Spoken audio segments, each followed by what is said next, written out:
আজকে আমি তোমাদের এমন এক জায়গার সন্ধান দিতে চলেছি যেখানে গেলে তোমরা খ্রিস্টানদের, মুসলিমদের এবং হিন্দুদের তিনজনারই উপাসনাগার দেখতে পাবে।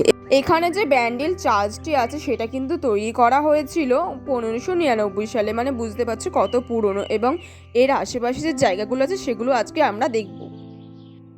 হে guys, welcome and welcome back to my channel. তো আজকে আমি যাচ্ছি ব্যান্ডেল চার্চে অ্যাঞ্জেল প্রিয়া সেজে, এবং এবং ওখান থেকে আরও অনেক জায়গায় যাবো। তো চলো বেশি কথা না বাড়িয়ে ভিডিওটা শুরু করা যাক। আমি বলে রাখি সেখানে কি করে পৌঁছতে হবে। তো তোমরা শিয়ালদা স্টেশনে যাবে এবং সেখান থেকে নৈহাটি ট্রেন ধরে নৈহাটিতে চলে যাবে, এবং সেটাই কিন্তু আমিও গিয়েছিলাম। তো আমি নৈহাটিতে চলেই এসেছি। নৈহাটি থেকে 5 টাকার টিকিট কেটে আমরা হুগলি ঘাটে গিয়েছিলাম, এবং সেখান থেকে কিন্তু টোটোই 15 টাকা দিলেই তোমরা ব্যান্ডেল চার্চে পৌঁছে যেতে পারবে, এবং আশেপাশে যে এলাকাগুলো ফেমাস আছে সেগুলোয় পৌঁছে যেতে পারবে।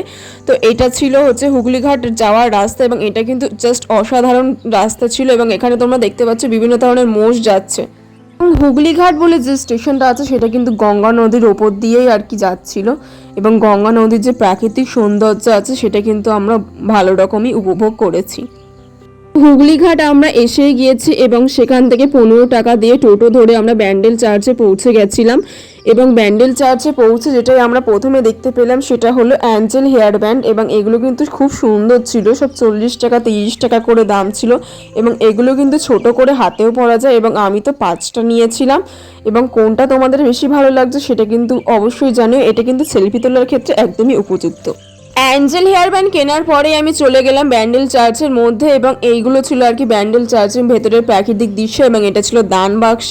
তো সেখানে আমি নিজে একটা মোমবাতি জ্বালিয়ে আর কি সেখানে উপাসনা করলাম, এবং এই মোমবাতিটা আমি বাড়ি থেকে নিয়েছিলাম। তোমরা যারা যাবে বলে ডিসাইড করে রেখেছো তারা কিন্তু বাড়ি থেকে মোমবাতি নিলেই আর কি ভালো কাজ করবে, কারণ এখানে কিন্তু মোমবাতির দাম অনেক।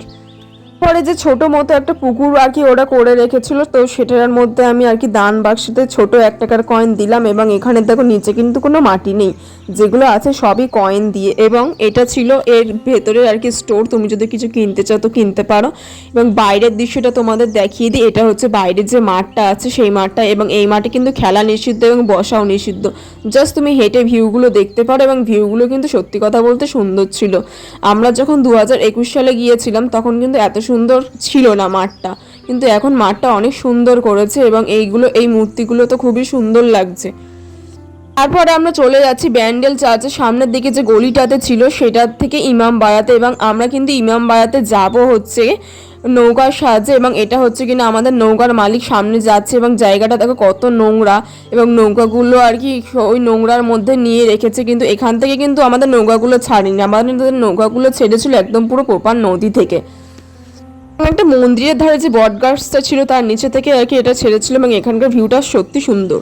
হাই, আর আমি কিছুটা পোজ নিয়ে আর কি ভিডিও করার চেষ্টা করলাম, কিন্তু মাথার ওপরেই যেহেতু রোদ্দুরটা ছিল একটা ভিডিও তো ভালো আসেনি। এবং পিছনে যে তোমরা বস্তাটা দেখতে পেলে সেটা অ্যাকচুয়ালি সেফটি ছিল, কারণ আমি সাঁতার কাটতে পারি না। কিন্তু কিছুক্ষণ পরে আমার গা হাতটা পুরো জ্বলে যাচ্ছিলো, কারণ আমি সেরকম বাড়ি থেকে বেরোই না, এবং প্রচণ্ড রোদ্দুর ছিল, তাই জন্য আমি একদম পুরো সেই নতুন বউর মতো আর কি ঘোমটা দিয়ে বসেছিলাম।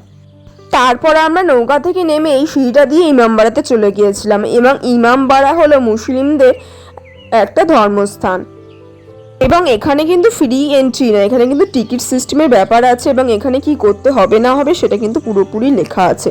এবং এর ভিউটা কিন্তু ভালো ছিল, কিন্তু এখানে যে কোনো অ্যাক্টিভিটিস ছিল না, সেই হিসেবে 20 টাকা আর কি টিকিট নিয়েছিল। তো 20 টাকার টিকিট হিসেবে জায়গাটা না সত্যি কথা বলতে খুব একটা ভালোও ছিল না, এবং এটা ছিল জাস্ট একটা হেরিটেজ সাইট মতো। এবং এখানে কিন্তু আছে পৃথিবীর সব থেকে বড় ঘড়ি, এবং 154টা সিঁড়ি ওপরে উঠে, তাই হচ্ছে কিনা ঘড়ির যে মেশিনটা আছে সেটা কিন্তু আমাদের দেখতে হবে। এবং 154টা সিঁড়ি যখন আমি উঠতে যাচ্ছিলাম আমার পা তো মানে কি বলবো ব্যথায় পুরো ছিঁড়ে যাচ্ছিলো, এবং এখানে যারা বয়স্ক যারা মহিলারা উঠেছিল তারা তো প্রচণ্ড হাঁপাতে হাঁপাতে যাচ্ছিলো, এবং বললো যে আমরা কি দেখেছি। কিন্তু জায়গাটা সত্যি কথা বলতে যে আহামরি খুব সুন্দর তা কিন্তু না, এমনি যারা ধার্মিক লোক তাদের ক্ষেত্রে খুবই ভালো, কিন্তু যারা ইয়ং আর কি তাদের ক্ষেত্রে খুব একটা জায়গাটা ভালো না। এবং এটা হলো পৃথিবীর সব থেকে বড় ঘড়ির আর কি ইঞ্জিন।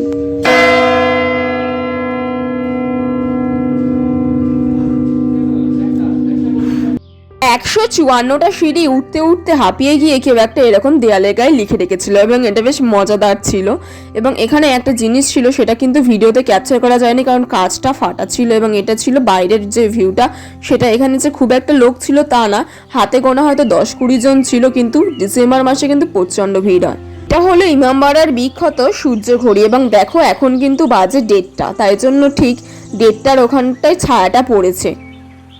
তারপর আমরা যে নৌকাটায় গিয়েছিলাম সেটা আবার হচ্ছে কিনা তীরে নিয়ে আসলো যাতে আমরা সেখানে উঠতে পারি। এবং এই যে নীল জামা পরা লোকটা কিন্তু সেখানে সবাই মাছ ধরতে নেমেছিল। তো আমরা যখন ওনাকে বললাম যে কটা মাছ ধরেছেন, তো উনি আর কি বললেন যে উনি জাস্ট সবে এসেছেন এবং একটা মাছও এখনও পাননি।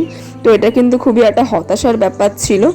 এবং আমাদের নৌকা প্রায় তীরে চলেই এসছে এবং এখান থেকে আমাদের প্রায় লাফ মেরেই আর কি নৌকাতে উঠতে হবে। এবং যেটা সত্যি কথা বলতে খুবই চ্যালেঞ্জিং ছিল, ওই যে ইটগুলো আছে ওখান দিয়ে আর কি পা দিয়ে ওই নৌকাটাতে উঠতে হবে, কিন্তু তবুও আমার সাদা জামা ছিল বলে ভয় লাগছিল। নদীর ধারে যে জালগুলো পাতা ছিল সেগুলো কিন্তু মৎস্যজীবীরাই পেতে রেখেছিল, মানে মাছটা ধরবে বলে। এবং আমাদের যে নৌকাটা ছিল সেটা কিন্তু অ্যাকচুয়ালি বুকিং করা ছিল, মানে 2 জন করে আর কি 300 টাকা করে এবং একজনের 150 টাকা করে, মানে আসা যাওয়া হচ্ছে কিনা 75 করে। এবং আমাদের কিন্তু নৌকাতেই আর কি সময় লেগেছিল 50 মিনিট, যাওয়ার সময় 20 মিনিট এবং আসার সময় কিন্তু অনেকটা ঘুরিয়ে নিয়ে এসেছিল। আমার সাথে যে বা যারা গিয়েছিল তাদের এটা একটু এক্সপেন্সিভ লাগলো কেন তা জানি না, কিন্তু আমার মতে ঠিকই আছে, কারণ 150 টাকায় হচ্ছে কিনা 50 মিনিট যাওয়া আসা মিলে, তো আমার মতে ঠিকই আছে। যেহেতু আমরা নৌকাটা বুক করেছিলাম এবং অফ সিজনে গিয়েছিলাম, তো সেখানে আমাদের 150 টাকা করে নিয়েছে। এবং যখন কিন্তু অনেক লোক বেশি হবে, মানে 12 জন করে বসাবে, তখন কিন্তু অনেক কমে চলে আসবে। কিন্তু আমরা অ্যাকচুয়ালি যারা গিয়েছিলাম তারা কিন্তু লোক সংখ্যা কম ছিল, তো সেই হিসাবে একজনের 150 টাকা করে ঠিকই আছে। এবং এইটা ছিল পানকৌড়ি এবং আমি তো পা দোলাতে দোলাতে বেশ আনন্দ করতে করতে আর কি নৌকাটা চড়ছিলাম। এবং চলো তোমাদের সাথেও আর কি নৌকো বিলাসের মোমেন্টটা শেয়ার করা যাক।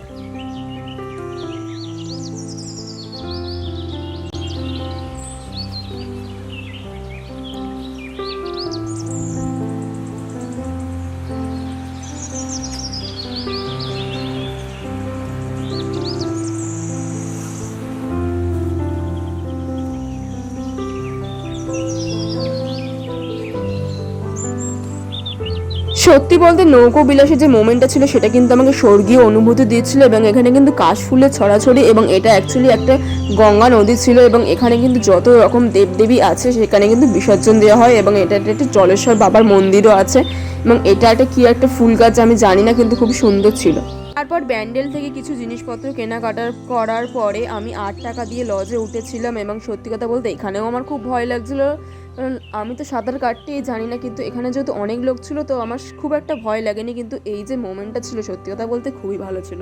এবং এটা আমি সেকেন্ড টাইম লজে উঠছি। আগে যখন আমি লজে উঠেছিলাম তখন আমি ছোট ছিলাম, তখন আমার জ্ঞান বুদ্ধি ছিল না যে কীরকম কী ছিল, কিন্তু বড় হয়েছে একটা যে আলাদাই ফিলিংস আসছিল, সেটা কিন্তু কী ভাষায় প্রকাশ করবো সেটা আমি বুঝতে পারছি না। এবং তোমরা অনেকেই বলবে বাংলায় বলো, তো বাংলায় প্রকাশ করা যাচ্ছে না। এটা একটা জাস্ট স্বর্গীয় অনুভূতি ছিল আমার। সত্যি কথা বলতে জল খুবই পছন্দ, কিন্তু আমি যদিও সাঁতার কাটতে পারি না, তো সেটা অ্যাকচুয়ালি বড় ফ্যাক্ট না। এবং এখানে সূর্য অস্ত যাচ্ছিলো এবং এটা দেখতে খুবই খুবই সুন্দর লাগছিল। লজ থেকে নেমে কিছু দূর হেঁটে আমরা বড়মার দর্শন পেলাম। এবং আজকের ব্লগটা এই পর্যন্তই ছিল। তো দেখা হচ্ছে নেক্সট ব্লগে। বাই গাইস, এরকম আরও ব্লগ দেখতে চ্যানেলটিকে সাবস্ক্রাইব করো।